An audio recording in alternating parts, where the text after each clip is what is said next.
Nous allons prier pour les messages. Nous allons remettre ces temps d'enseignement entre les mains du Seigneur.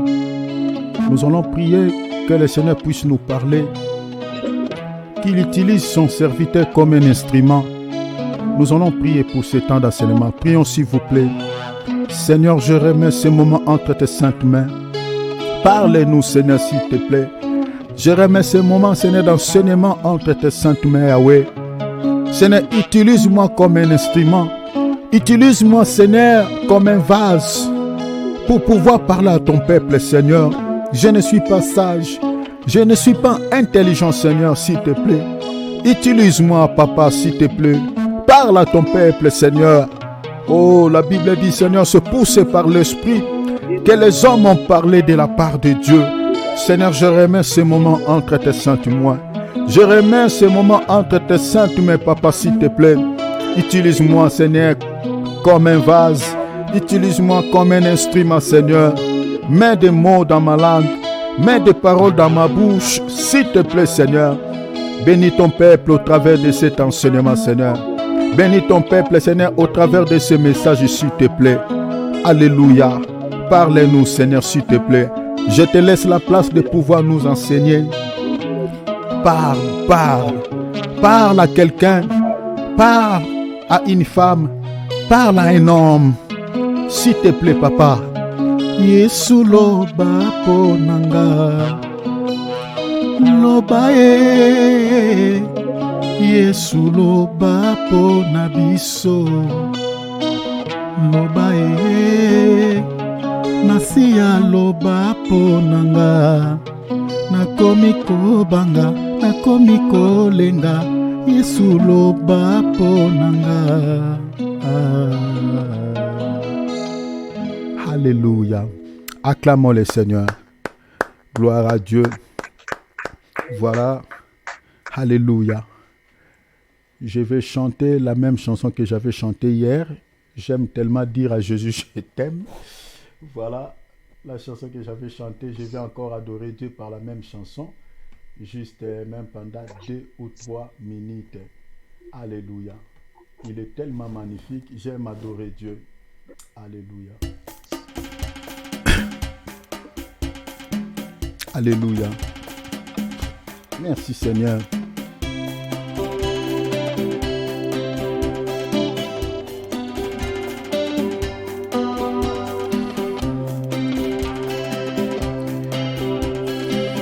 Alléluia.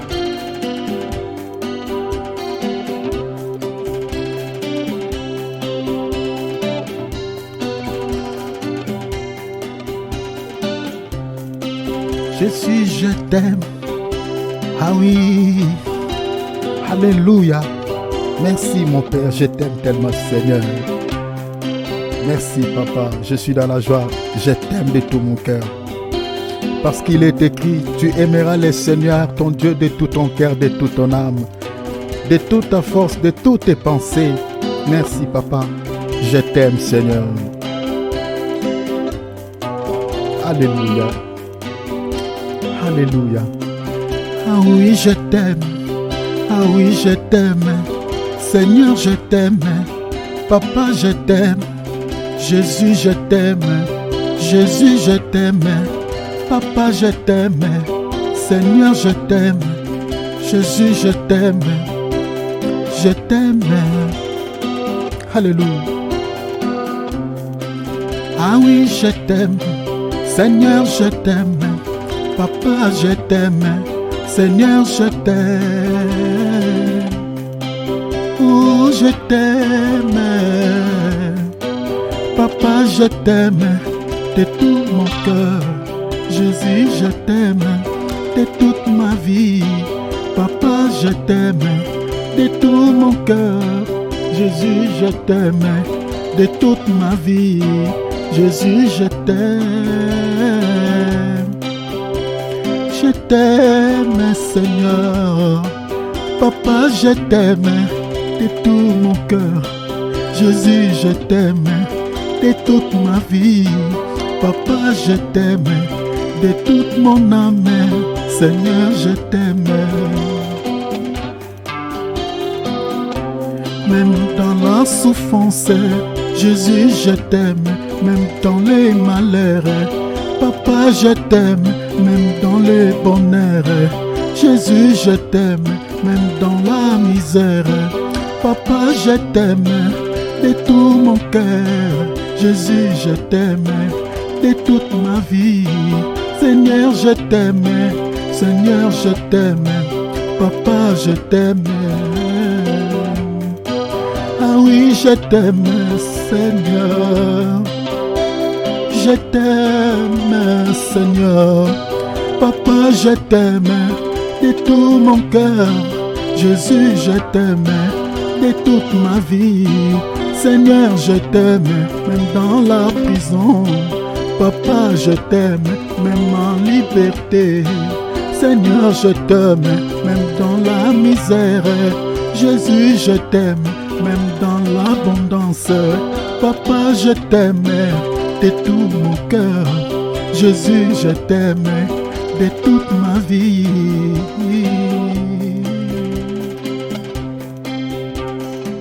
Merci. De tout mon cœur, je t'aime. Rien ne me séparera de ton amour.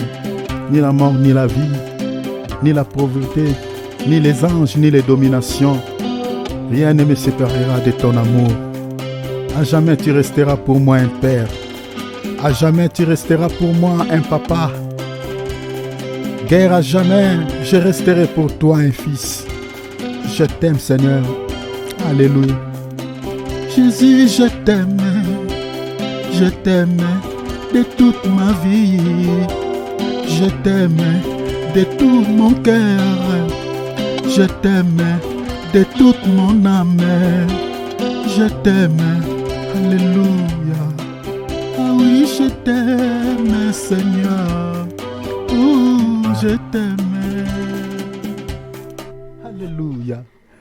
Alléluia. Gloire à Dieu. Que le nom du Seigneur soit efficacement béni. Magnifique Dieu. Prenons nos Bibles, mes bien-aimés. Prenons nos calepins. Voilà. Alléluia. Notons des points essentiels comme d'habitude. Nous sommes en train de partager sur les armes de Dieu. Voilà. Comme on avait dit, le Seigneur doit nous équiper, mes bien-aimés, de ces armes pour pouvoir combattre contre les diables ou contre les démons. Voilà. Alors jusque-là, nous ne sommes que toujours dans les débits. Et puis, je crois, par la grâce de Dieu, tout au long de cette semaine, si Dieu nous donne toujours le temps, si le Seigneur tarde toujours à venir, je crois, nous allons toucher maintenant les fins fonds de notre sujet. Donc, nous allons parler maintenant de chaque arme qu'on retrouve dans les livres aux épîtres des Éphésiens, chapitre 6, à partir du verset 14 jusqu'au verset 17. Nous allons parler de ces armes, mais bien aimés, dans une autre dimension. Là, nous ne sommes qu'en train de toucher un peu ça et là pour parler toujours de ces armes dans d'autres aspects aussi. Parce que l'écriture, la parole de Dieu, c'est un vêtement à plusieurs couleurs. Donc, on peut expliquer une seule chose dans plusieurs aspects, plusieurs différentes manières. Donc, à la manière dont le Seigneur peut aussi t'aider à pouvoir comprendre cela. Donc, voilà pourquoi je suis en train d'expliquer d'abord les armes de Dieu comme un habit que nous devons, mes bien-aimés, s'habiller. Parce que c'est l'apôtre Paul qui nous aide à comprendre aussi, à pouvoir expliquer les armes de Dieu comme un vêtement. Et on avait expliqué hier que ces armes, c'est un habit, mais cet habit-là, ce n'est pas un habit physique. Vous comprenez, ce n'est pas un habit physique. Cet habit-là, c'est tout un homme que la Bible nous parle. C'est tout un homme qui s'appelle Jésus. Donc l'apôtre Paul explique des armes comme un vêtement, mais ces vêtements-là s'appellent Christ selon les Écritures. Donc il faut s'habituer aussi au langage de la Bible. Il y a beaucoup de choses que la Bible explique. C'est ça ce que l'apôtre Paul dit même dans 1 Corinthiens chapitre 1er. Il dit, nous employons un langage spirituel pour les choses spirituelles.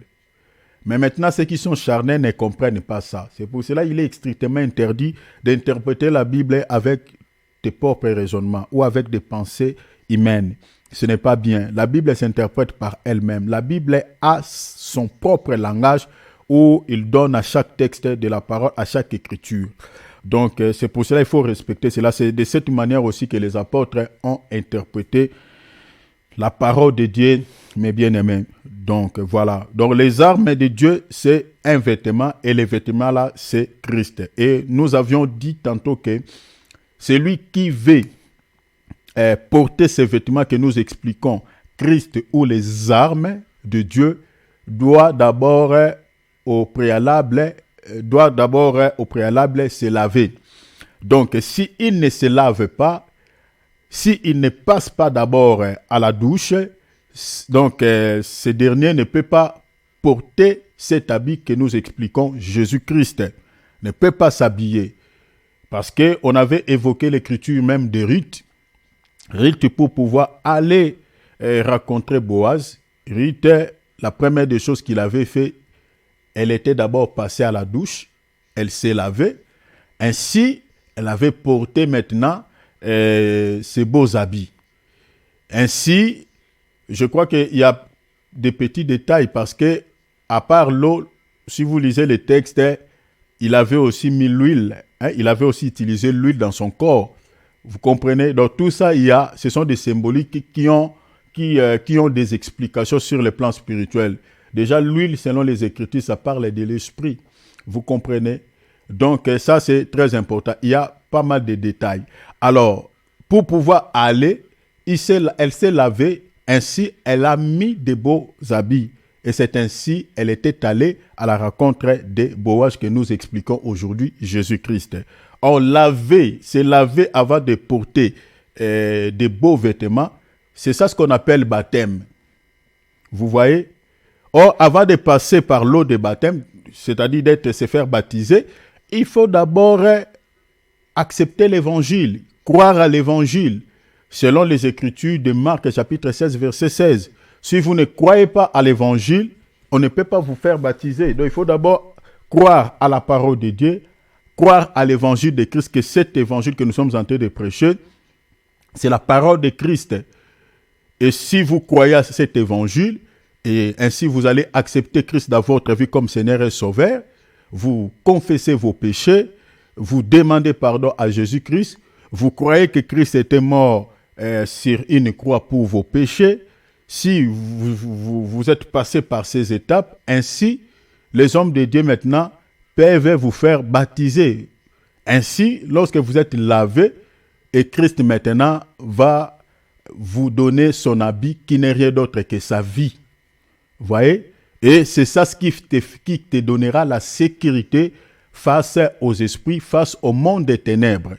Parce que toutes ces armes-là, c'est lui-même. C'est pour cela l'Écriture dit, le texte dit, si vous lisez bien les Écritures, vous allez voir que dans 1 Jean par exemple 4:4, la Bible dit, petits enfants, vous les avez vaincus, et parce que celui qui est en vous est plus grand que celui qui est dans ce monde. Vous comprenez? Donc, celui qui est en nous, c'est qui? C'est le Seigneur Jésus. Vous les avez vaincus parce que, donc, c'est-à-dire, nous remportons la victoire aux camps adverses, non parce que nous nous sommes forts, mais 1 Jean 4:4 nous révèle, dit, c'est parce qu'il y a quelqu'un qui vit en nous.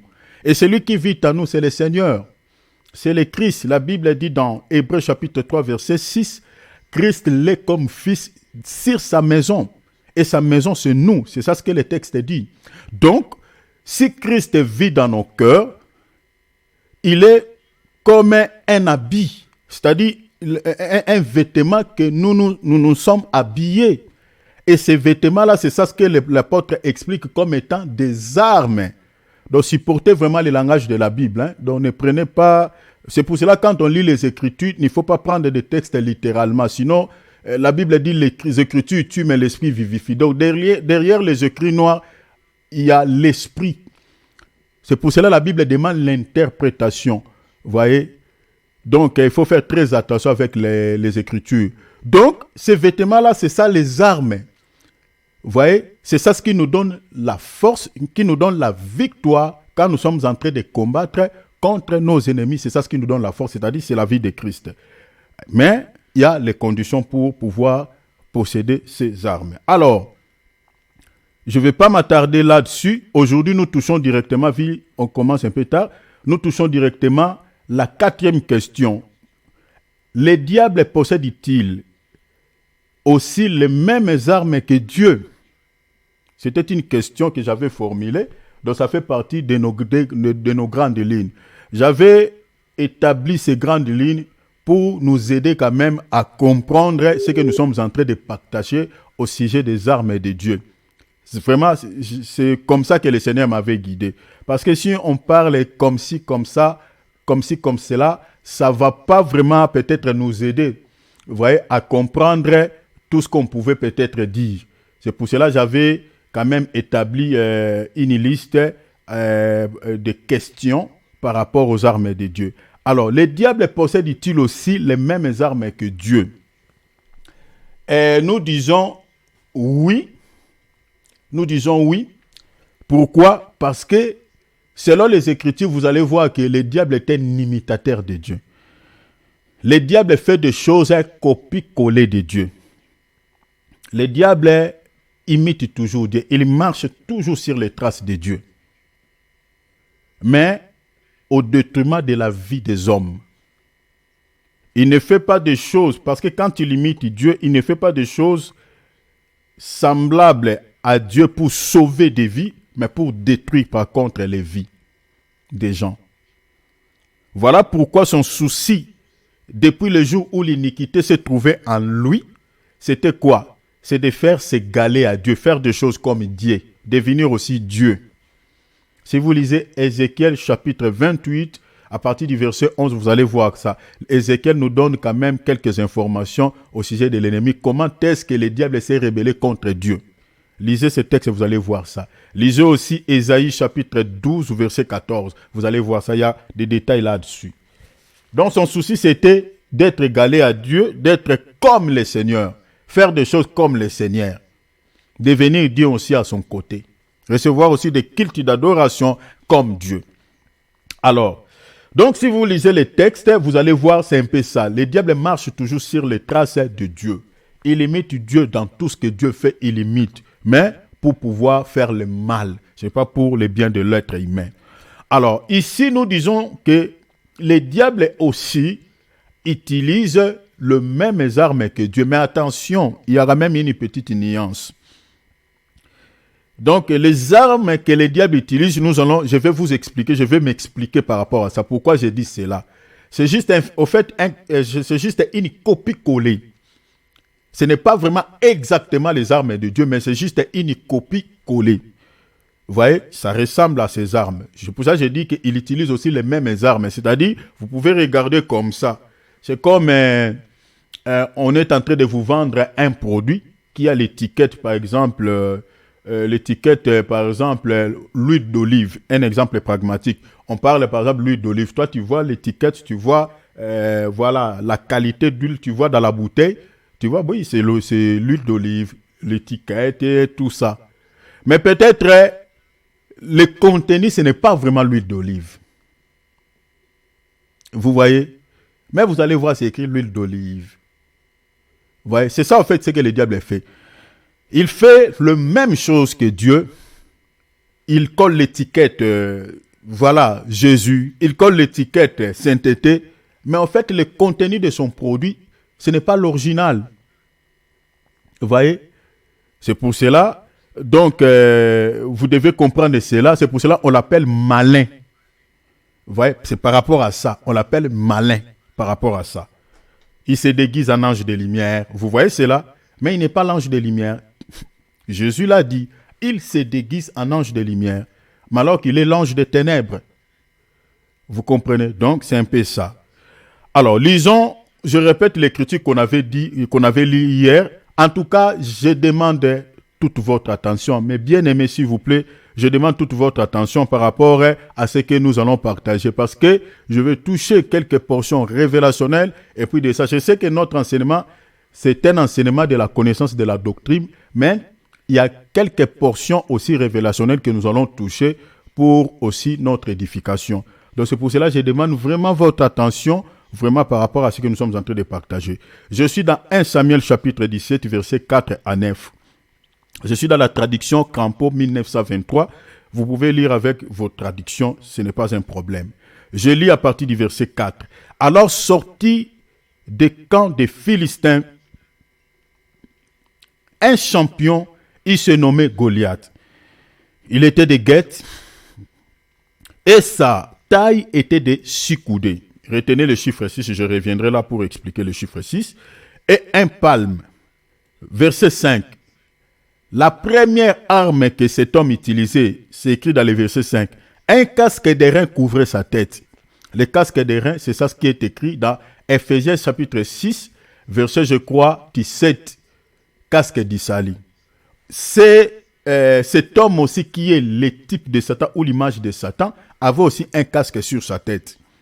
Et la Bible dit, il portait une cuirasse à écailles. Donc, il avait aussi une cuirasse. Or, la cuirasse, l'apôtre Paul nous parle aussi de pouvoir se revêtir de la cuirasse. Selon Ephésiens chapitre 6, verset 14. Vous comprenez, verset 11, si je ne m'abuse pas, 11 ou 14. Donc, l'apôtre Paul nous exhorte de pouvoir porter aussi la cuirasse. Or, cet homme qui est l'image de Satan, il a aussi une cuirasse. La cuirasse, c'est l'image de la justice. Il a une cuirasse. La Bible dit, et le poids de la cuirasse était de 5000 cycles d'airain. Verset 6, il avait aux pieds une chaussure d'airain. Or, les pieds, selon Ephésiens chapitre 6, verset 15, là, les pieds nous parlaient des ailes de l'évangile. Lui aussi, cet homme qui est l'image de Satan, il avait aussi une chaussure à ses pieds. Et la Bible dit, et un javelot d'airain entre ses épaules. Verset 7. Et les bois de sa lance. Retenez que Goliath avait une lance. Il avait aussi une épée. Mais ici, on n'a pas parlé de cela. Si vous lisez, je crois, dans toujours le même chapitre, vous lisez quelque part, vous allez voir, c'est David qui nous donne ces détails. Il avait une lance et une épée. Vous comprenez? Je crois, je peux vous retrouver ça rapidement. C'est toujours dans 2 Samuel, il avait aussi une épée. Suivez-moi ici, j'aimerais d'abord que nous lisons vraiment les Écritures. Ainsi, nous allons tirer une leçon spirituelle pour pouvoir partager ensemble. 1 Samuel chapitre 17, verset. Regarde, c'est David qui nous donne ces petits détails. Il avait aussi une épée. Regarde ce que David dit. C'est dans le chapitre, je crois, 18. David dit, je lis dans les versets, dans les versets 45. Je lis le verset 45 de 1 Samuel chapitre 17. David dit aux Philistins, tu marches contre moi avec l'épée, la lance, vous voyez, la lance et les javelots, et moi je marche contre toi au nom de l'Éternel des armées, du Dieu de l'armée d'Israël que tu as insulté. Vous voyez, donc, il avait aussi une épée. Bien que ce détail David, c'est David qui nous donne ça, mais ici dans les textes, il n'y en a pas. Alors, vous remarquez qu'il avait aussi une épée. Or, l'épée, ça fait partie des armes offensives. Vous comprenez? Selon l'apôtre Paul parle ça dans Ephésiens chapitre 6, verset 17. Lui aussi, il avait une épée. Vous comprenez? Donc, vous voyez que toutes les armes décrites dans les livres, aux épîtres des Éphésiens chapitre 6, à partir du verset 11, Goliath aussi avait ces mêmes armes. Or, Goliath, nous sommes en train d'expliquer Goliath comme étant le type de Satan ou l'image de Satan par rapport au chiffre de sa taille. Ça, c'est à souligner aussi parce qu'il avait une taille de 6 coudées. Vous comprenez? Et la Bible dit, celui qui portait son bouclier marchait devant lui. Il avait aussi un bouclier. Vous comprenez? un bouclier. Or, le bouclier, c'est ça la foi. C'est ça ce que l'apôtre Paul dit aussi dans Ephésiens chapitre 6, verset 17. Et la Bible dit, Goliath s'arrêta et s'adressa au batteur. Voilà. Donc, si vous lisez là, je crois qu'on avait déjà lu hier. Alors, ici, vous voyez que tous les armes que Goliath porte sur lui, il y en a, sont au nombre de 5. Sont au nombre de 5.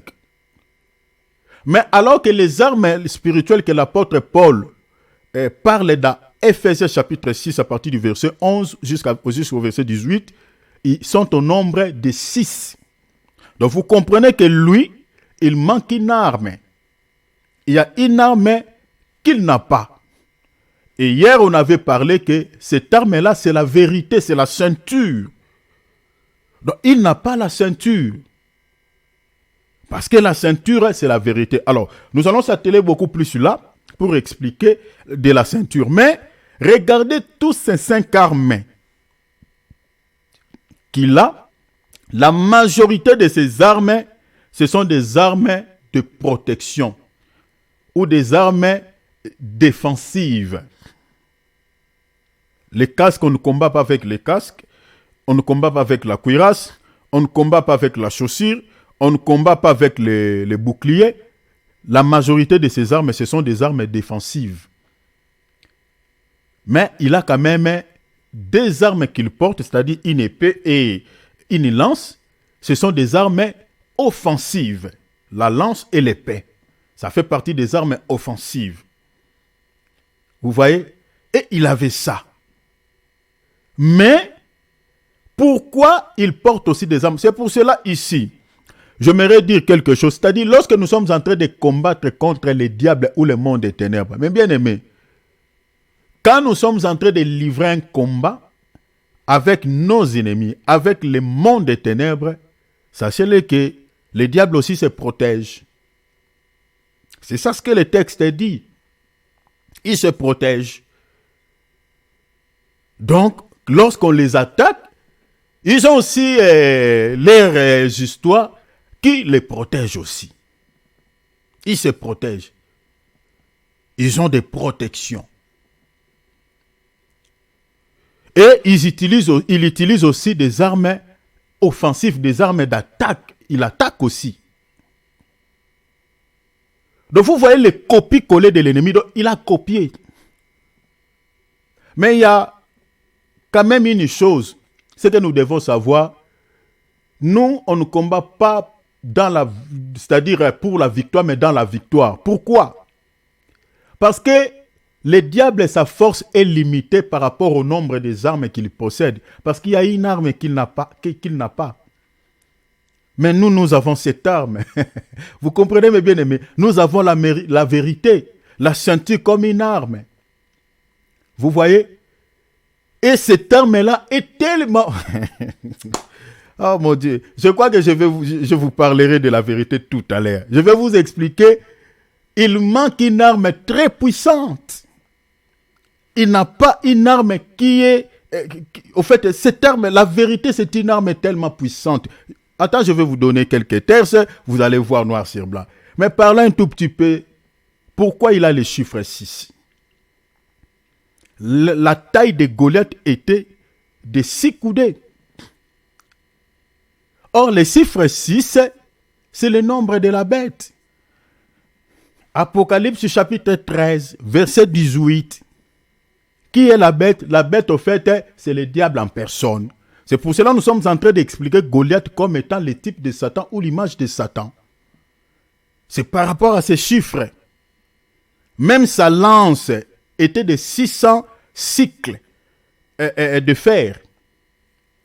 Vous comprenez? 600 cycles de fer. Ça, c'est son arme offensive. Et les chiffres-là expliquent aussi que celui-ci, c'est l'image de Satan. En fait, c'est le diable. Vous comprenez? C'est le diable. Mais ces chiffres ici ne nous révèlent pas seulement l'identité de Goliath, mais ces chiffres ici nous révèlent aussi son imperfection. Vous comprenez? Parce que le chiffre 6, c'est le chiffre imparfait. Le chiffre 7, c'est le chiffre parfait. Selon les Écritures, vous comprenez, le chiffre 7, c'est le chiffre de Dieu. Le chiffre 6, c'est le chiffre de Satan. C'est un chiffre parfait. Voilà pourquoi même, il n'a pas toutes les armes de Dieu. Parce que il porte un chiffre qui est un chiffre parfait. Et ne pouvez pas avoir toutes les armes.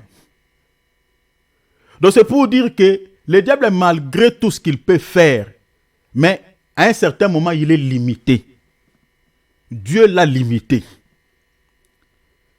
Malgré ces frappes, malgré tout ce que l'apôtre Jean nous révèle dans son cahier de charges selon Jean 10, mais il est limité. Quand tu nous fais la guerre, quand tu nous combats, mes bien-aimés, nous, du fait que nous avons Jésus, nous sommes appelés à les vaincre toujours. Nous sommes appelés à les vaincre. Parce qu'il porte en lui un chiffre imparfait. Vous comprenez? Et ce chiffre-là, c'est ça ce qui détermine même que sa force est limitée. Parce qu'il y a des armes qu'il n'a pas. Et parmi ces armes, il y a la vérité, la ceinture. Vous comprenez? Donc c'est ça. En fait, c'est ce qui explique aussi ce chiffre. Mais son objectif, si vous lisez les textes, c'était quoi? Pourquoi il combattait le peuple de Dieu? Comme je vous avais dit hier, c'était pour des raisons. Tuer et rendre captifs.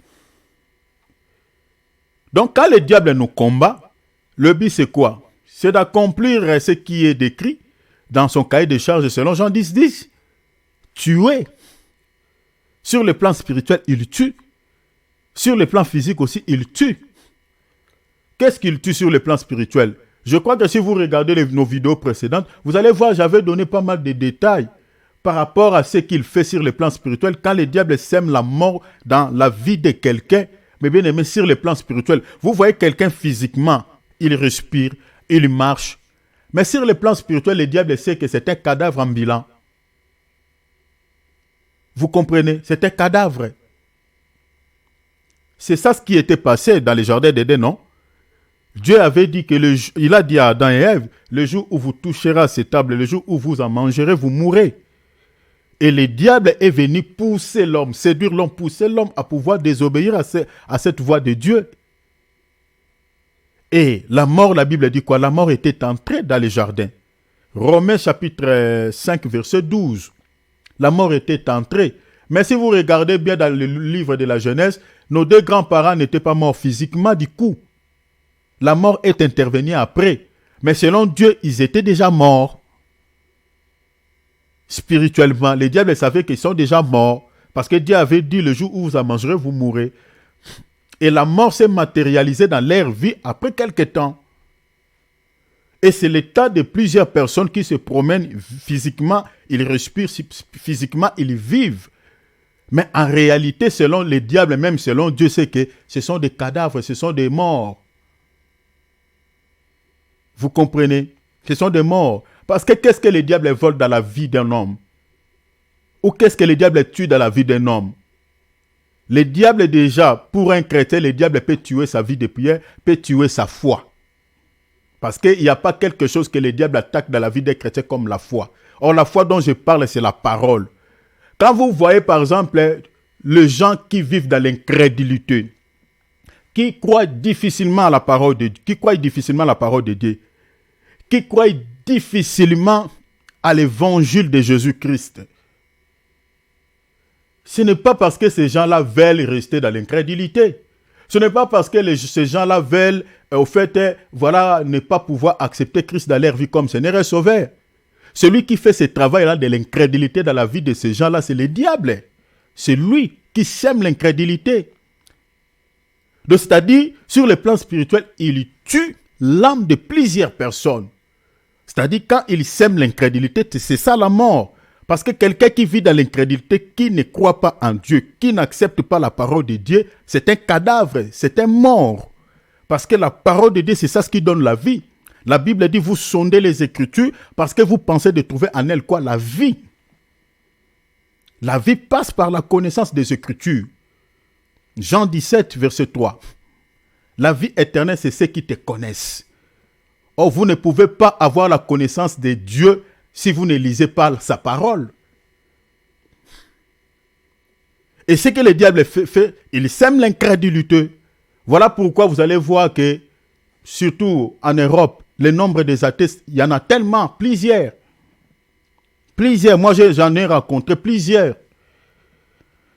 Donc quand tu commences à parler de Jésus à quelqu'un, vous savez même dans la rue, parler de l'islam, mais bon, les gens peuvent vous écouter peut-être tranquillement, parler du bouddhisme, mais les gens peuvent accepter de vous entendre. Mais si vous parlez seulement de Jésus, vous allez voir que les gens sont comme si vous les avez jetés de l'eau sur le corps. Ils sont devenus comme s'ils sont mouillés, donc ils sont gelés.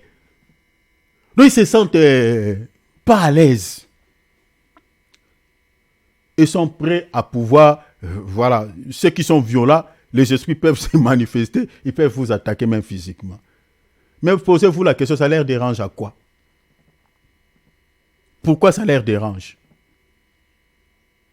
Le nom de Jésus. Et celui qui fait ce travail dans les cœurs des gens, celui qui a semé la mort dans l'âme de plusieurs personnes, c'est le diable. Celui qui sème l'incrédulité, celui qui sème le doute, celui qui ferme les cœurs des gens. Ça, c'est au niveau spirituel. Mais ces gens-là, physiquement, ils respirent, ils mangent. Mais le diable sait que ce sont des morts parce qu'ils n'ont pas la vie. Il a réussi déjà à semer dans les âmes de ces gens, dans leurs esprits, ce qu'on appelle l'incrédulité. Vous voyez? C'est ça ce qu'il fait sur le plan spirituel. Donc, c'était ça l'objectif de Goliath. Donc, il utilisait ses armes pour pouvoir communiquer la mort. Et la deuxième des choses, c'était pour rendre ce peuple captif. Vous voyez? Donc, c'est-à-dire, être captif de Satan, c'est quoi? Regardez, Jésus dit dans Jean 8, il dit, celui qui pêche est esclave du diable, est esclave du péché. Or, ce qui rend une personne captive, c'est le péché. Jean chapitre 8, je crois verset 36 ou 37 comme ça. Donc, ce qui rend une personne captive de Satan, c'est le péché. C'est ça la vie de plusieurs personnes. Vous allez voir que les gens vivent confortablement dans le péché. Ce n'est pas parce que ces gens-là veulent vivre dans le péché. Non, non, non, non. Si vous lisez par exemple l'Apocalypse chapitre 20, vous allez voir que au règne de 1000 ans, quand on va coffrer Satan dans sa prison pendant 1000 ans, mais bien aimé, nous qui partirons au ciel, nous allons revenir avec Christ sur la terre et nous allons trouver les gens ici sur la terre et nous allons vivre avec ces gens. Et si vous lisez bien ce texte, l'Apocalypse chapitre 20, il n'y aura plus le péché. Il n'y aura plus le péché. C'est-à-dire, personne ne séduira le monde. Donc les gens vont vivre dans l'honnêteté, vont vivre normal. Il n'y aura plus de tueries, il n'y aura plus tout ce que nous sommes en train de voir. Mais ces gens-là, ce n'est pas des chrétiens, ce n'est pas des gens qui ont accepté Jésus-Christ dans leur vie. Non, parce que l'Esprit de Dieu ne sera plus là. Mais en fait, celui qui séduisait la terre, celui qui poussait les gens à commettre les péchés ne sera plus là. Vu qu'il sera coffré, et tous les démons ne vont plus fonctionner parce que, c'est-à-dire, c'est son royaume qui seront bloqués. Parce que pendant ce temps, Christ devait régner. En fait, il doit régner avec sa femme, qui est l'Église, pendant 1000 ans. Alors, il ne faut pas qu'il y ait des dérangements des esprits, le diable, tout ça. Le Seigneur va les coffrer pendant 1000 ans, et après 1000 ans, on va les relâcher pour qu'ils puissent livrer sa dernière bataille avec le Seigneur. Ainsi, le Seigneur va les récupérer et les jeter dans les lacs du feu définitivement. Vous voyez? Mais on va retrouver les gens ici, et quand on va ligoter Satan, il n'y aura plus les péchés. Donc vous comprenez que si les gens pêchent aujourd'hui, parce qu'il y a la présence de Satan, alors une personne qui demeure dans le péché, c'est un captif de l'ennemi. Et c'était ça l'objectif de Goliath, c'est-à-dire communiquer la mort et puis rendre ce peuple captif. Donc quand le diable combat un chrétien, son objectif c'est quoi? C'est un, de communiquer la mort, deux, rendre ces chrétiens-là captifs, c'est-à-dire faire retourner ces chrétiens-là dans le péché.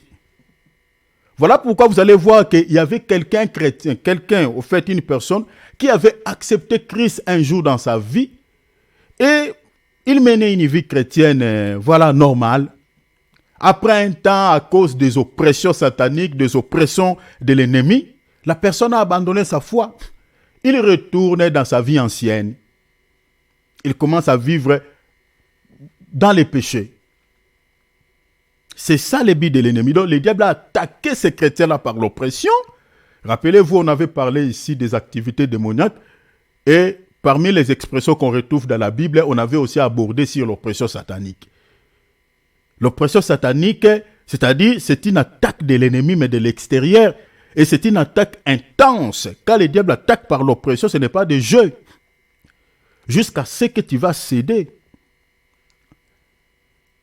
Et si le Seigneur ne te protège pas, en tout cas, tu vas pédaler quoi. Vous voyez? Et c'est l'état de plusieurs chrétiens qui se sont rétrogradés dans la foi, qui ont régné la foi, qui se sont retournés à Moab, c'est-à-dire dans le monde. Pourquoi? Parce que l'ennemi les avait attaqués et les a rendus encore captifs. Il a tué d'abord la foi, et puis le diable les rend captifs, c'est-à-dire dans les péchés. Ça, c'était pour expliquer ce qui est dit dans les textes par rapport aux paroles que Goliath était en train de libérer dans sa bouche. C'était d'abord pour tuer et puis assujettir ses peuples, c'est-à-dire asservir ses peuples. Alors, pourquoi nous sommes en train de dire que Goliath ne portait pas la ceinture? Parce que nous sommes en train d'expliquer Goliath comme étant le type de Satan ou l'image de Satan. Que représente la ceinture? Pourquoi il n'a pas la ceinture? Il a toutes les armes, mais il manque une arme, qui est la ceinture, qui est la vérité, parce que la ceinture explique la vérité. Vous savez déjà que le contraire de la vérité, c'est le mensonge. Regardez ce que la Bible dit. Jean chapitre 8. Jean chapitre 8, lisons les versets 44. Vous avez pour père le diable, et vous voulez accomplir les désirs de votre père. Il a été métrié dès le commencement, et il ne se tient pas dans la vérité. C'est le Seigneur qui dit. Oh, la vérité, c'est la ceinture. La raison pour laquelle Goliath n'a pas la ceinture, parce que ce n'est pas sa nature. Et le Seigneur dit quoi? Parce qu'il n'y a pas de vérité en lui. Donc le diable n'a pas la vérité. Donc le Seigneur voulait tout simplement dire, le diable n'a pas la ceinture. Vous voyez cela? Il n'a pas la ceinture. Le diable n'a pas la ceinture. Et qu'est-ce que le Seigneur ajoute encore? Lorsqu'il profère les mensonges, il parle de son propre fond, car il est menteur et le père du mensonge. Ah! Donc voilà, sa nature, c'est ça. Voilà pourquoi il n'a pas la ceinture. Parce que la ceinture, c'est au fait la nature divine, au fait, de notre Seigneur et Sauveur Jésus-Christ. Parce que c'est lui la vérité. Donc voilà pourquoi vous voyez Goliath n'a pas la ceinture. Donc vous voyez ces choses expliquées, mais bien aimé sur le plan prophétique, au fait, la nature de Satan. La raison pour laquelle vous voyez que Goliath n'a pas la ceinture. Vous comprenez? N'a pas la ceinture. Parce que la ceinture, c'est la nature divine de notre Seigneur et Sauveur Jésus-Christ. La deuxième des choses, la ceinture parle aussi de la justice. J'aimerais aller un peu vite. Je n'aimerais pas vraiment m'attarder là-bas trop. La ceinture parle aussi de la justice. Mais je crois que quand je toucherai sur la ceinture comme vérité, quand je vais expliquer maintenant chaque arme en détail, je reviendrai, je vous expliquerai beaucoup de choses par rapport à la ceinture. La ceinture explique aussi la justice. Selon quelle écriture? Déjà pour la ceinture comme vérité, lisez Ephésiens chapitre 6 verset 14. Ça c'est pour la ceinture comme vérité. Maintenant la ceinture parle aussi de la justice. Selon quelle écriture? Selon Ésaïe chapitre 11 verset 5. Le diable ne se tient pas dans la justice. Vous comprenez? les diables vivent dans l'injustice. Le diable vit dans l'injustice. Même parmi les raisons, parmi les raisons auxquelles le diable a été précipité sur la terre. Si vous lisez par exemple Ézéchiel 28, je vous donne l'écriture, Ézéchiel 28, verset 18. C'était à cause de l'injustice. Lisez ce texte. Mais commencez à partir du verset 12 pour que vous ayez l'idée, parce qu'on parle du diable. Parmi les raisons que Dieu l'avait précipité sur la terre, l'une de ces raisons, c'était l'injustice. Voilà pourquoi il n'a pas la ceinture. Or, que dit la Bible par rapport à l'injustice? Quand on parle de l'injustice dans la Bible, l'injustice parle, au fait, c'est comme un emballage, l'emballage des péchés. C'est un emballage, un rouleau de péchés. Dans l'injustice, on retrouve tout péché à l'intérieur. Regardez ce que l'apôtre Paul dit. Je vais vous donner une écriture. Allons-y rapidement. 1 Corinthiens chapitre 6.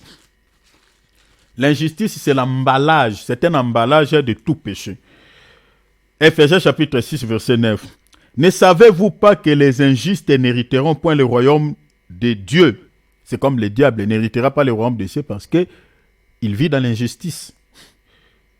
Ne vous y trompez pas, ni les impudiques. Donc, il explique l'injustice ici comme quoi l'impudicité, ni les idolâtres, ni les adultères, voilà, les adultères, ni les inféminés, c'est-à-dire les homosexuels, ni les infâmes, tout ça. Donc, vous comprenez ceux qui vivent dans l'abomination. Donc, l'injustice, c'est la panoplie de tout péché.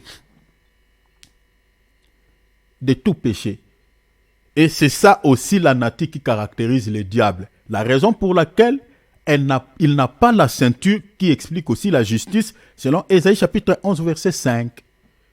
Et pour ça, il faut faire très attention. Donc, un chrétien qui vit dans l'injustice, qui vit dans les péchés, en tout cas, il présente les caractéristiques de l'ennemi. Ce n'est pas bien. Si tu es enfant de Dieu, il faut vraiment éviter. Regarde dans ta vie si tu portes quelque nature de l'ennemi. Il faut faire très attention. La raison pour laquelle il n'a pas la ceinture. Alors, la ceinture explique aussi quoi? La ceinture explique aussi la force.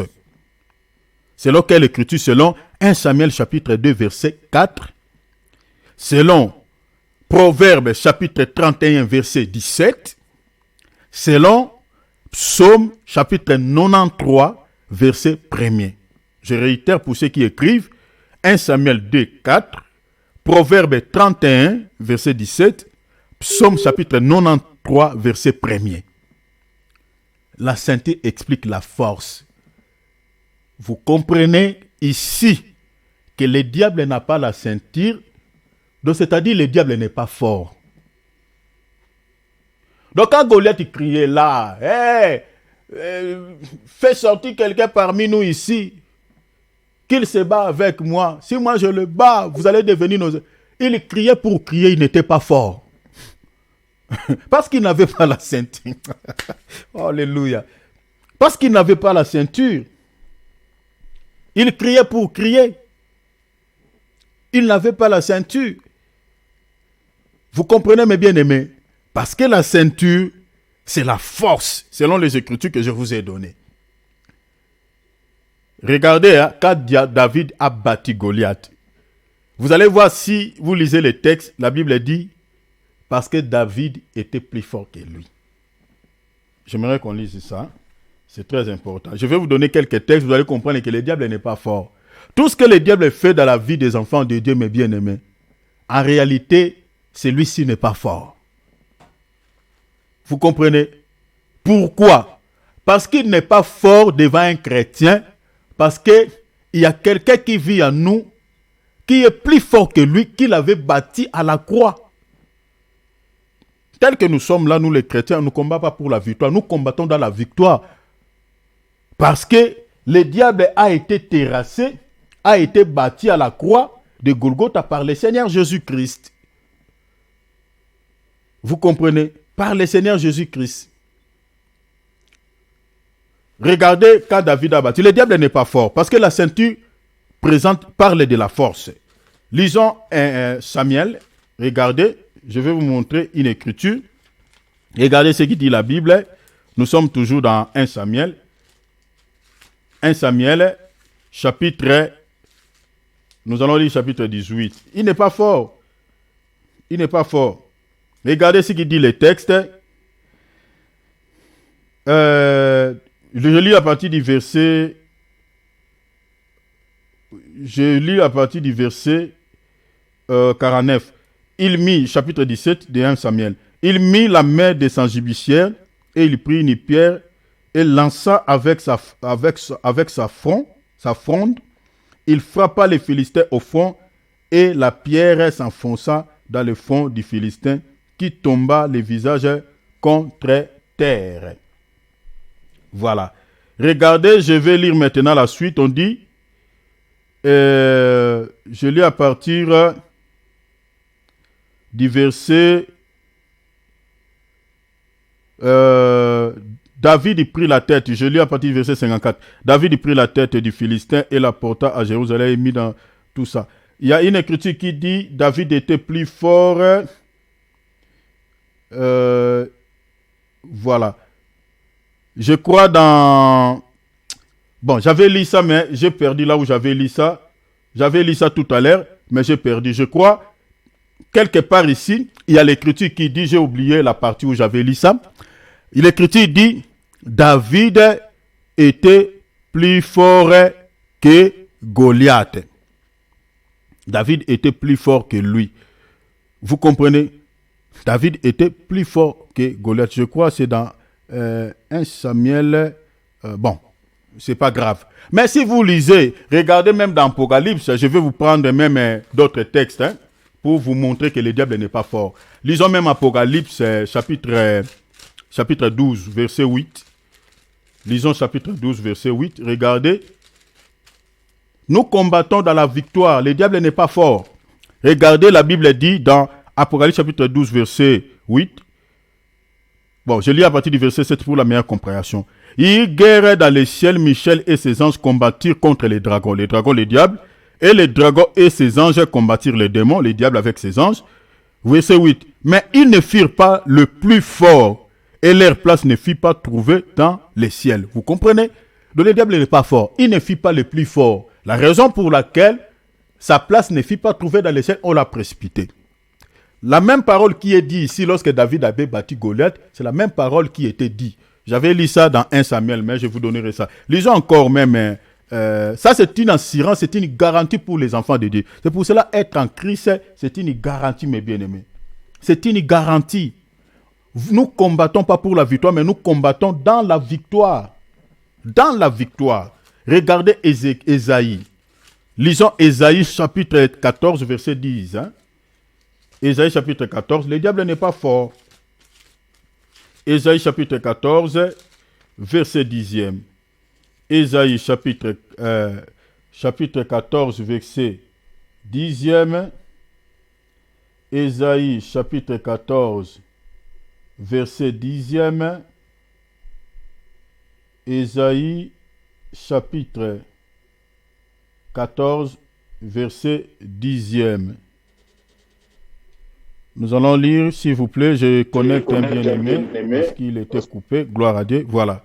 Donc, Ésaïe chapitre 14, verset 10. Lisons au nom de Jésus-Christ. Tous prennent la parole pour dire, toi aussi, tu es sans force, comme nous. Ici, on est en train de s'adresser à Satan. On dit, tu es sans force comme nous. Tu es devenu semblable à nous. Ta magnificence est descendue dans le séjour des morts avec le son de tes litres, les diables. Ézéchiel chapitre 28, verset 12 explique sa fonction au ciel, c'était de jouer les litres, voilà, c'était la musique. Sous toi est une couche, sous toi est une couche de verre, et les verres sont à couverture. Regardez maintenant verset 12. Te voilà tombé du ciel, astre brillant, fils de l'aurore, tu es abattu à terre, toi les vainqueurs. Vous voyez, si vous lisez, on parle de Satan. Donc on dit il est sans force. Donc quand vous voyez Goliath n'a pas la ceinture, mes bien-aimés, c'était des mouvements très prophétiques. Le diable n'est pas fort devant un enfant de Dieu qui a le Saint-Esprit. Le diable n'est pas fort.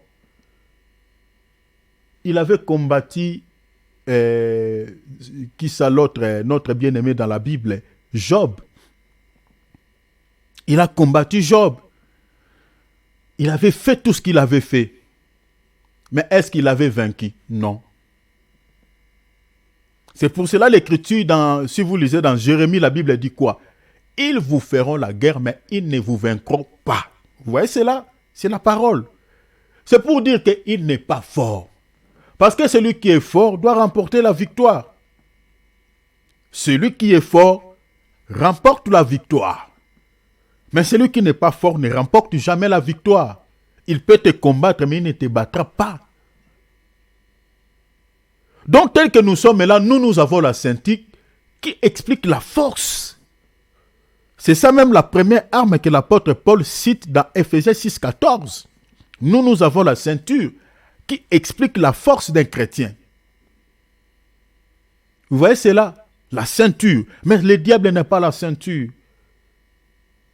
Donc vous voyez que toutes ces choses cachent quelques réalités spirituelles. Mais bien aimé, il faut être fier d'être un enfant de Dieu. Il faut être fier d'être en Christ. Il faut être fier. Parce que la ceinture, c'est Jésus. C'est Jésus qui est notre force. Parce que c'est lui la vérité. Donc un enfant de Dieu qui a Jésus-Christ, il est appelé à vaincre tous ses ennemis. Il est appelé à remporter la victoire devant les sorciers, devant les démons. Parce que et leurs maîtres, donc c'est-à-dire les diables et toute sa suite, mais bien aimés n'ont pas la ceinture. Parce que la ceinture c'est la force. La ceinture c'est la puissance. Voilà pourquoi vous allez comprendre que le diable n'est pas fort. Pourquoi? Parce que quand on dit seulement au nom de la ceinture, les démons se dispersent. Je parle de Jésus, non? Parce que c'est lui la ceinture, c'est lui la vérité. Quand on dit seulement au nom de Jésus-Christ, les démons se dispersent. C'est ça ce que Jésus a dit, à mon nom vous chasserez les démons. Donc le nom de Jésus, là, Jésus, c'est ça la vérité, c'est ça la ceinture, c'est ça notre force. Vous comprenez? C'est pour cela quand on prie, mes bien-aimés, et l'habitude de parler quand quelque chose ne va pas, mes bien-aimés, par l'autorité, libérer une parole au nom de Jésus-Christ. Et vous allez voir si le souci là est accompagné par un démon, l'esprit là te laissera tranquille. Parce que les démons ne se soumettent qu'au nom de Jésus. Regardez ce que dit la Bible, Philippiens. Regardez, hein? Vous allez comprendre que la ceinture c'est le nom de Jésus, la ceinture c'est Jésus. Philippiens. C'est ça notre force. C'est ça ce que les diables ne supportent pas. Philippiens chapitre 2, verset 9. C'est pourquoi aussi Dieu l'a souverainement élevé. Donc Jésus, on parle de Jésus, j'ai pris les versets en route. On dit c'est pourquoi aussi Dieu l'a souverainement élevé et lui a donné les noms. Vous voyez? Le nom qui est au-dessus de tout nom. Afin qu'au nom de Jésus, voilà, tous genoux fléchissent dans les ciels. Hein, vous voyez, dans les ciels, qu'est-ce qu'ils sont là-bas? Qui sont dans les ciels? Dans les ciels, si vous lisez le texte, Éphésiens chapitre 6, verset 12, la Bible, l'apôtre Paul dit quoi? Nous n'avons pas à lutter contre la chair, mais contre les esprits méchants qui sont dans les lieux célestes. Vous voyez cela? Donc dans les cieux, il y a des esprits, il y a des démons, il y a des dominations, il y a des trônes. Mais maintenant, ici, le texte dit quoi? Le nom de Jésus est élevé au-dessus, et en ce nom, tout genou fléchira. Depuis où? Depuis le ciel. Là où il y a les esprits, là où il y a les dominations, ils se fléchiront devant le nom de Jésus. Et la Bible dit sur la terre et sous la terre. Vous voyez cela? Sur la terre, il y a des esprits. Sous la terre, il y a des esprits. Mais le nom de Jésus qui est notre force, lorsqu'on utilise ce nom, les démons ne peuvent qu'obtempérer et nous laisser la vie tranquille. C'est notre force. C'est pour cela, comme Goliath n'avait pas la ceinture, David avait compris. L'Israël était en train de trembler pour rien. Mais David, un enfant de Dieu qui avait l'esprit, parce que David avait déjà reçu l'esprit par Samuel. Si vous lisez dans 1 Samuel chapitre 16, David avait déjà reçu l'onction, il avait déjà l'esprit de révélation. Il a regardé, dit, regardez cet incirconcis qui n'a pas même la ceinture, qui n'a pas la force. Il dit, toi, il a rassuré même Samuel, il a dit, Saül plutôt, il dit, Saül, rassure-toi, je vais les battre. Saül a cherché à mettre ses armes sur David, voilà. Il a donné à David les casques, il a donné à David son épée. David dit, ah Saül, je ne suis pas accoutumé de ces choses, laisse ça. Je sais comment je vais les battre. Vous savez comment David a battu Goliath? David n'a pas utilisé les mêmes armes que Goliath. Non. David a tué Goliath par une pierre qu'il avait lancée sur son front. La pierre. Or, tous tels que nous sommes là, la pierre, c'est tout un homme, non? Jésus-Christ, c'est lui la pierre angulaire. Vous voyez cela? Donc, David avait la ceinture. Donc, cette pierre-là, c'est... cette pierre-là, c'était la ceinture. C'était tout un homme que David avait lâché, qui avait frappé Goliath. Vous comprenez? Aujourd'hui, si nous avons la victoire face aux démons, aujourd'hui, si nous avons la victoire face aux sorciers, aujourd'hui, si nous avons la victoire face à Satan, mais bien aimé, c'est parce que nous avons la ceinture qui est tout un, qui est notre force, qui est Jésus-Christ, qui est la vérité. C'est pour cela, mes bien-aimés, il faut être fier d'être un chrétien, d'être un enfant de Dieu. Parce que nous sommes dans les camps des victorieux. Et nous sommes appelés à vaincre. La Bible a dit, nous sommes le plus que vainqueurs par celui qui nous a aimés. Jésus. Vous comprenez? Je crois que je vais m'arrêter ici. Parce que nous allons continuer à parler toujours sur la ceinture. Parce qu'il y a des points qui sont restés, des points tellement magnifiques. Des points, ça, je vais toucher ça demain. Parce que mon temps est fini. La ceinture, c'est notre force. C'est notre force. Demain, j'expliquerai la ceinture comme un vêtement. J'expliquerai ça comme vêtement. Donc, Goliath, tel qu'il était là devant David, il était tout uni. J'expliquerai la ceinture comme vêtement. J'utilise le langage de la Bible. Ne prenez pas comme la ceinture que tu as l'habitude d'utiliser quand tu portes une jupe ou quand tu portes un pantalon. Non. Donc, nous devons s'accrocher à Jésus. Nous devons s'attacher à Jésus. La raison pour laquelle ceux qui ne sont pas en Christ sont très faibles devant le diable. Ils voient, ils pensent que le diable est fort. Ils pensent que le diable est puissant. Ils pensent que le diable est voilà. En réalité, il n'est pas fort. En réalité, il n'est pas puissant. Mais ceux qui n'ont pas Christ le voient fort, le voient puissant. Mais ceux qui ont Christ en eux, le diable n'est pas fort pour eux. David avait Dieu. La raison pour laquelle il avait battu Goliath. Parce qu'il avait la ceinture. Un chrétien qui a la vérité comme force. Quand tu le pries, quand tu le combats, en tout cas, mes bien-aimés, je vous rassure, il ne peut que sortir vainqueur, victorieux. Il ne peut que sortir vainqueur. J'ai lu la Bible. Je n'ai pas vu où le diable a vaincu les enfants de Dieu. Dans toute la Bible, je n'ai jamais vu. Je n'ai jamais vu.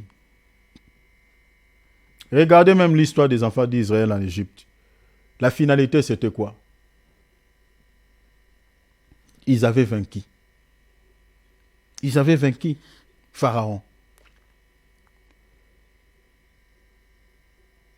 Vous connaissez la suite même dans la mer Rouge. Celui qui a Dieu, il a la ceinture. Si tu le combats, tu es dans la sorcellerie, tu le combats, fais attention. Tu quitteras le monde avant lui. On combat. C'est pour cela, vous voyez, quand le diable, il sait. C'est pour cela, vous voyez Goliath, il a aussi quelques armes qu'il utilise. Parce qu'il sait que quand il combat un enfant de Dieu, ne joue pas. Mais bien aimé, je termine ici par vous donner un témoignage. Ça, c'est il y en a tellement, mais je vous donne seulement un seul témoignage. Peut-être demain, je vais vous donner d'autres témoignages qui peut-être va vous édifier aussi. Un jour, j'étais parti, j'étais en Afrique et j'étais parti, j'avais effectué un voyage à la Guette du Pain. Et là où j'étais parti dans cette ville-là, je vous parle des détails, il y avait un jour un magicien qui était venu faire ses histoires, de faire sortir des choses devant ma table, là où je vendais mes trucs. Et il commençait à transformer des choses, faire sortir du sucre. Il prend le sable, il transforme ça en sucre, il fait sortir des lames de rasoir dans sa bouche. Il a fait tellement de... Bon, moi j'étais là dans ma table, je lui ai dit, comme c'était un petit que je connaissais, et puis bon, il était dans l'islam, il était musulman, mais un musulman dans le maraboutage, dans les marabouts. Moi, je lui ai dit, Ramazan, écarte-toi un peu de ma table, va faire tes histoires. Tu as laissé ta table là-bas, tu viens faire tes histoires devant ma table. Tu as créé l'attroupement, en tout cas, va faire tes histoires là-bas. Or que les diables entendaient seulement.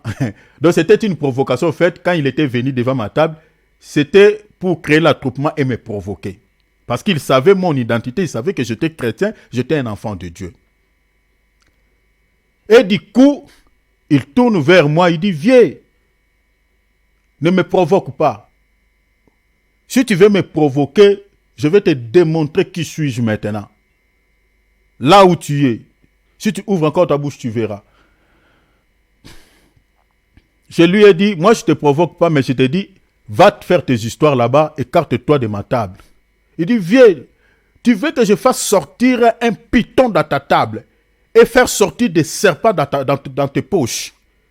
Toi, celle qui verra ces pythons, toi, celle qui verra ces serpents, tout le monde ne le verra pas. Et tu vas fuir ta table. Et toutes tes histoires et ton argent seront perdus. Si tu ouvres ta bouche, dis encore, tu verras. Ose encore. Le diable, mes bien-aimés, c'est un intimidateur. Le diable s'est intimidé. Mes bien-aimés, il m'a intimidé comme pas possible. Parce qu'il démontait, il faisait des choses. Mes bien-aimés. Et une onction m'a saisi sur la tête. Je me suis levé dans ma table. J'ai dit, fais sortir ce python que tu as dit. Fais sortir des serpents là dans mes poches. Mes poches à moi. Toi, tu fais sortir des serpents et un python ici. Je te permets de le faire sortir. Mais, sache une chose. Toi, tu deviendras un fou. Tout de suite. Essaye seulement de faire tes histoires. Ce que tu dis là, essaye. Invoque tes esprits là. Fais ça. Tu deviendras comme un fou. Il y avait un fou qui s'appelait Nzouzi dans cette ville. Je dis, tu deviendras comme une Nzouzi. Et il y avait tellement du monde. J'ai lancé un défi contre ces magiciens. Il dit, viens, tu m'as provoqué. Il s'est fâché, s'est énervé. Et il commence à faire ces catastrophes. Mais bien aimé, ça créait du monde. La troupe m'a devant ma table. Et moi, je me suis levé. Mais bien aimé, moi aussi, je commençais à faire mes prières. Wesh Kamarashi. Là, l'onction m'a saisi dans l'esprit et je commence à prier. Et je ne parlais pas avec la bouche comme ça. Je priais dans mon cœur. Parce que je sais que maintenant, là, nous sommes sur le mont de Carmel. C'est un combat contre les prophètes de Baal et Élie. Mais bien aimé, notre Dieu aime les défis. Il ne faut pas avoir peur parce qu'on t'a intimidé par une tante de votre famille parce qu'il est sorcier. Il dit, toi là, si tu oses encore de jouer avec moi, si tu ne fais pas attention, tu vas quitter cette terre. N'aie pas peur de ces paroles, surtout si tu sais que tu es propre, tu ne lui as pas fait du mal. Tu n'as aucun problème avec elle. Ne crains rien. Parce qu'aujourd'hui, il y a beaucoup d'enfants de Dieu qui tremblent devant certaines personnes qui sont, qui sont sorciers, je ne sais pas, qui sont quoi. Moi, j'ai intercédé dans mon cœur. Lui, il fait ses éclatations. Mais bien aimé, la finalité, il a essayé, rien n'a marché. Rien n'a marché. Sur les places spirituelles, j'ai bloqué tout le terrain. Je dis que ça ne marchera pas. Et quand il s'est fâché, il dit, viens, ok, ça va, tu verras. Tu verras ce que je te ferai. Il est parti sous la colère. Et la nuit, mes bien-aimés, il est venu m'attaquer. J'avais fait une petite prière comme ci, comme ça, et il est venu m'attaquer la nuit. comme un gros python. Mais bien aimé, un gros python, je n'ai jamais vu un python comme ça. Il venait, mes bien aimé, en ouvrant sa bouche comme ça pour m'avaler. Ouf! J'ai vu avec mes yeux pendant la nuit, pendant que je dormais. Et je me suis réveillé, je me suis sursauté au lit.